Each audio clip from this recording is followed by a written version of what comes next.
aan ku bilaabay maanta maxkamadda Makadara ayaa dib u dhigtay kiiskii lagu eedeeyay Xafsa iyo Jackson inay ka dambeeyeen afduubkii Xafsa Maxamed Luqmaan. haddaba faahfaahin arintaasi ku saabsan waxa ila falanqeyn doono xafiiska igula sugan Cabdinuur Alxaaji. marka hore Cabdinuur ku soo dhawow.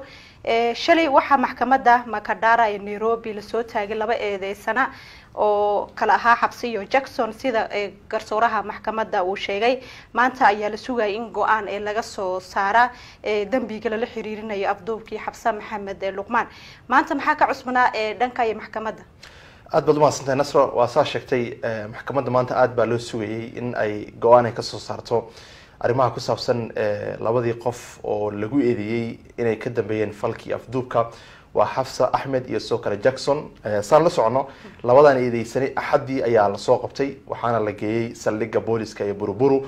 sida sharciga dalkan uu qorayo qofka markii la soo qabto eedeysana waa in 24 saac gudaheed waa in qofka maxkamadda la geeyo. maadaama maalintii la soo qabtay maalin axadda waxaa maxkamadda la geeyay shalay oo Isniina marka waxaa la gudagalay in la dhageysto keeskooda.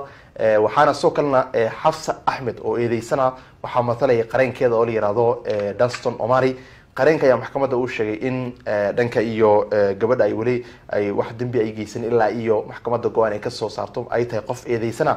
dhanka kalena waxaa sidoo kale keeska ku jiray waxda dambi baarista dalkani Kenya DCI da oo la socon inay keeska gacanta ku haysay. qolada dambi baarista dalkani Kenya waxay rabeen in maxkamadda ayaga ay u ogolaato muddo 14 cisho in la siiyo sifahay baaritaanka u dhameeyaan. haweeneydii ka socota waxda dambi baarista oo keeska gacanta ku haysay Mary waxay shalay maxkamadda u sheegtay in ay jiraan dad kale oo lagu eedeynay keeska inay ku jiraan marka waxay darbatay in la siiyo muddo 14 cisho. laakiin qareenka matalo Xafsa Axmed oo eedeysana wuxuu maxkamadda u sheegay in 14 cisho ay tahay maalin aad u badan marka xitaa 2 maalin ama xitaa hal maalin keeska lagu soo gabagabeyn karo. marka shalay garsoore Haston oo wuxuu soo kale sheegay in maanta oo talaada in asagoo bixin doono dhanka iyo go'aanka ma damiina lagu dayn doonaa mise arintii ay dalbadeen waxda dambi baarista ayaa la siin doonaa oo muddo 14 cisho. marka maanta arintaas ay aad loo sugayay in maxkamadda ay ku dhaqaaqdo tiina ma aysan dhicin marka arintana dib loo dhigay. wahagaag maxaa sababay ayaan isdhihi karnaa Cabdinuur in maxkamadda maanta ay dib loo dhigay maadaama dadka inta badan ay sugayeen in go'aan laga gaaro arintaasi wixii cadeymo ku soo baxa labadaas eedeysanana xukunkooda ay maraan? waa saa sheegtay waa arin aad iyo aad loo sugay runtii. maanta oo talaada 8 saac ayaa la balansanaa 7 saacad markay ahayd anaga waan tagnay maxkamadda Makadara aad baan u sugaynay in aan ogaano wixii garsoorka uu ku dhawaaqi lahaa. laba shay ayaa maanta maxkamadda laga filanayay. kow in maxkamadda ay raacdo waxay ay rabto dowladda waxay rabtay in eedeysanaashan muddo 14 cisho xabsiga lagu sii hayo in baaritaanka uu socdo. labo waxa maxkamadda laga filanayay in damiino lacageed lagu dayo waxa yiraahdo cash bail lagu dayo. marka labadu ma aysan dhicin waxayna u dhicin labaduba. waxaa meesha soo gashay dood ku salaysan waxaa la isku qabsaday kow da'da gabadha ayaa la isku haystay. ninkii ka socday qaybta dowladda qaasaan xafiiska dacwad sugaha ee DPP ka socday wuxuu sheegay markii ayaga ay wareysteen gabadha koos qolada dambi baarista gabadh ay wareysteen Xafsa Axmed oo eedeysana markii la wareystay waxay dhahday aniga da'dayda waa 16 waa sida maanta maxkamadda loo sheegay. maadaama 16 ay tahay 16 sida sharciga dalkan Kenya uu qoraya qofkaasi wali ma qangaarin oo dastuurku wuxuu qorayaa qofka markuu gaar maxkamadda la saari karin maxkamadda la saari laakiin maxkamadda waxa jirta loo targay daadooda ay ka hooseyso 16 waxa la yiraahdo juvenile court. marka waxaa la isweydiiyay marka maadaama ay sheegtay in 16 ay ka hooseyso koos qofka 18 markuu gaaro ayaa wuxuu qaataa sharciga kadib ayaa maxkamadda dadka weyn la geeyaa. marka waxaa la isweydiiyay marka 16 ma jirta ha dhanka kalena waxaa socday warar sheegay in gabadha ay jirta 21 sano ama 22 sano. marka qareenkii joogay maxkamadda oo matalaya Xafsa Axmed ayaa judge kama garsoorku wuxuu weydiiyay in la weydiiyo Xafsa da'deeda. waa la weydiiyay Xafsa da'deeda markii la weydiiyay waxay sheegtay inay da'deeda ay tahay 22 sano 21 years. marka meesha dooda ay ka jirta waa 16 iyo 21 years la isku haysta. waxaa soo kale meesha soo gashay Xafsa Axmed oo eedeysana waxay dhahday aniga ma haysto kibaandaha ama aqoonsiga ID card ma haysto. marka labada shay maadaama ay soo galeen meesha ID cardka iyo arinta da'da iyo arinta kala soo gashay waxay ahayd shalay maxkamadda waxaa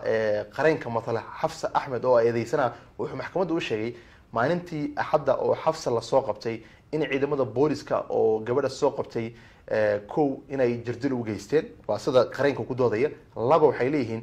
qof haweena iyada ma soo qabanin qof kale oo ragga ayaa iyada soo qabtay marka waxay leeyihiin inoo dhanka iyo inoo privacygeeda inoo madax banaanideeda iyo inay xuquuq u hesho in qof dumar iyada ay qabato si nidaamsan ee la geeyo saldhiga arrimahaasi ma marin ayuu leeyahay qareenka sidoo ku doodaya marka ugu dambeyntii ahlay taxal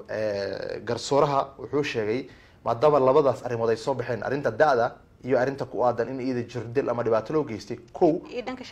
dhanka sharciga wuxuu amray in dhanka iyo maalinta jimcaha labadoodba la soo celiyo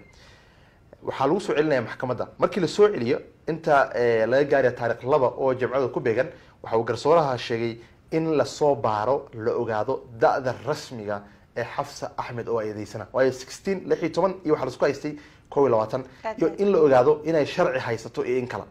koos qofka haduu sharci haysan wadankan waxa qofku haysta warqada dhalashada ee leedahay birth certificate marka iyada maadaama ay sheegtay inaysan haysan ID cardka waxa maxkamadda ay amartay in la soo baaro la ogaado inay haysato warqada dhalashada birth certificate iyo in la ogaado da'deeda rasmiga mid labaad ee la soo ogaan doono waxay tahay in loo yeero ninka saldhiga uu xisaarna burubur waayo waa meesha la geeyay burubur police station in asagan loo yeero la weydiiyo gabadhan markaad soo qabanayseen ma jirdil aad u geysteen qaabkaad ku soo qabateen ayaa arrimahaasi laga swaari doonaa waxaana lagu wadaa la balansan yahay maalinta jimcaha waa hagaag jimcaha ayaa la sugayaa wixii ka soo baxa misna go'aanka ay ka gaaraan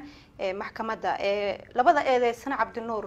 ma la sii daayay misna dhanka iyo racfaan miya lagu sii daayay misna wali xabsiga ayay ku sii nagaadayaan ilaa jimcaha laga gaaray wallahi sida sharcigu dhigaya maadaama wali case ku socdo waxay ku sii jiri doonaan xabsiga ilaa jimcaha la gaaro markii jimcaha la gaaro ayuu garsooraha go'aan gaari doonaa markii waxyaabihii dhan la soo keeno cadeymihii asaga u dalbaday in loo keeno u dhageystay ayuu go'aan gaari doonaa waqtigaasi jimcaha laakiin markii aan ka soo tagnay maxkamadda waa la waday saldhiga booliska la geeyay waayo hadii la fasaxo koos baaritaan socdo baaritaanada ay si saameynaysa marka say noo sheegtana haweeneydii ka socoto waxda dambaarisa dad kale ayaa jira oo la raadinaya oo case-ka ku jiro marka waxa laga cabsanaya hadii la fasaxo in dhibaato ay keenayso in baaritaanada ay saameeyaan marka ilaa haatan xabsiga ku jiraan waxaana la falaya in maalinta jimcaha maxkamadda ayaga la keeno waa hagaag su'aasha ugu dambaysa Cabdinuur adigoo mahadsan qoyska Xafsa Maxamed Luqmaan oo ahayd gabadhii la afduubtay kadibna hadda ay doonayaan cadaalad ma ayaga qaabka ay maxkamadda u socoto ma ku qanacsan yihiin maadaama ay yihiin dad cadaalad doon ah waa saa sheegtay shalay iyo maanta ayaga way joogeen qoyska maantana waan ku arkay maxkamadda waxayna iyaga aad ugu qanacsan yihiin qaabka howshu socoto waxayna sugayaan inay cadaalad ay helaan waayo qofka marka uu dhiban yahay ama qofkiisa markii dib loo geysto meesha lagu kala baxaa waa maxkamadda maxkamadda ayaa lagu kala baxaa marka waxay sheegeen markaan weydiiyey inkastoo ay kamerada ay la hadlin waxay sheegeen inay sugayaan waxyaabaha ka soo bixi doona dhanka maxkamadda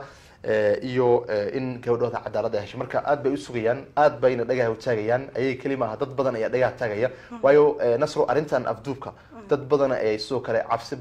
gelisay markaan sii fiirno